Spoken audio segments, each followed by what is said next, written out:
هذه فكره جديده الخوت في اطار الزلزال ديال المغرب، ديال الحوت، ديال مراكش، ديال الجنوب الغرب، ديال كاع دوك المناطق، في اطار هذا الزلزال ديال المغرب.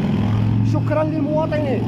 البارح شكرت الدوله من ناحيه القوات المسلحه الملكيه، الوقايه المدنيه، القوات المساعده، الدرك الملكي، الامن، سي الحموشي الملك ديالنا الله يخليه لينا، جميع المساعدات المواطنين راه كاين واحد الدواور اللي نظرا للجبال وصعوبه الطريق محبوسه، كاين مواطنين مساكنين هما اللي يحفروا، هما اللي يقلبوا، هما اللي يجبدوا الجثث. باقا الدوله ما وصلاتش تما، في حين كنسمعوا انه شي بلايص حتى ما شفناش المقدم، ما شفناش القيد. فنتمنوا اعاده النظر ومثال هادشي كامل نقوموا بالمحاسبه. دابا حنا خصنا نستمروا. شكرا يا مغاربه، الماكله اللي صيفطتوا، الحليب اللي صيفطتوا، رايبي اللي صيفطتوا، غير صيفطوا. واخا كيقول لك لا الحليب كيخسر، حنا الخبز شاط لينا، بقاو تصيفطوا. العسكر الجيش الملكي، الدوله، الجمعيات صيفطوا الماكله، المواطنين كاع المغرب صيفطوا الماكله. تحيه للجاليه المغربيه، تحيه لاي غني، يا محسنين يا اغنياء. هذه فكره جديده، انا مهدي خبره في الصفحه ديالي كنخترع هذه الفكره. داروها الاوروبيين في التسعينات مع البوسنه والهرسك في اطار الحرب. دوك المسلمين استضفوهم، عويناتهم خضرين على مزويناتهم، كل بيت فرنسي استضاف جوج الناس ثلاثه الناس. الحرب الاخيره ديال اوكرانيا اوروبا كامله فرقوا على الاوكرانيين المتضررين. انا كنطالب بهذه الفكره، انا مهدي خبره كنعرض على ضحيه وحده، حيت انا الدار ديالي في كازا غنقدر نستضيف انسان واحد.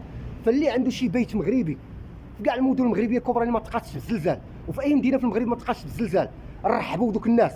واخا دابا الكياطن وصلوا والخزين وصلوا، باقي ما وصلوش كاع البلايص، ما ساهلاش. الناس اليومين الاولى السيمانه الاولى باتوا في الزنقه. هاد الناس خصهم حتى الحوايج، خاصهم الصابون، خاصهم التيد، النظافه. راه الناس فاش ضرب الزلزال راه خرجوا بحوايجهم، ودوك الحوايج هما اللي باقيين لابسين. صيفري حنا في هاد اللحظه ما كنشوفوش الحوايج والاستحمال، كنشوفوا الماكله. راه دوز يومين 3 ايام صعيب تبقى صايم، الماكله ثم الماكله ثم الماكله.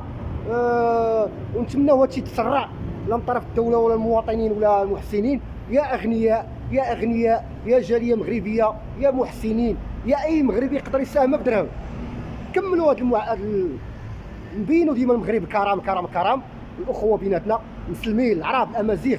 تلقى مساكن في دوك المغرب العميق، مزيان الامازيغ اللي كيتشكاو ديما مساكن في الشتوى وفي الثلوجات وفي الجبال، 3 شهور كتحبس الطريق. هادشي راه ديما كاين، والدوله والملك يعاونوا كل عام، مؤسسه عند الخميس، المالطات، الحوايج، المحسنين، الجمعيات. الموضوع كلنا نعرضوا عليهم. ريتما الدوله والملك قال لك غادي يبنيو لهم ديورهم، راه خاص الوقت وفصل الشتاء على الابواب. وديجا دابا اللي الصيف قرب يخرج او خرج، باقي شويه سخون الحال، ودوك البلايص بالليل راه بارد الحال، راه يقدر بنادم يموت بالبرد. فلهذا ادعوكم جميعكم يا مغاربه، يا رجال، يا شرفاء، نعرضوا على الناس في ديورنا.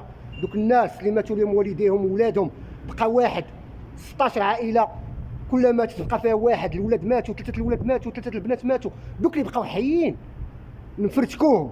والطوبيس والستيام والكيران كلشي يجي فابور، والبياج ما تبقاوش تخلصوا مع الناس اللي كيديو الماكله، راه كلشي يبان راجل.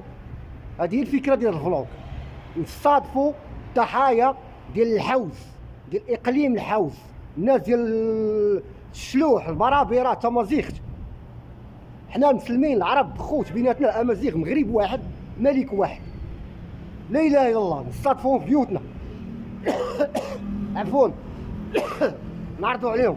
شفتوا فكره؟ عندك دار، عندك بيت، عندك برتوش، عندك قصر، عندك فيلا، عندك فيرما، نعرضوا عليهم معززين مكرمين.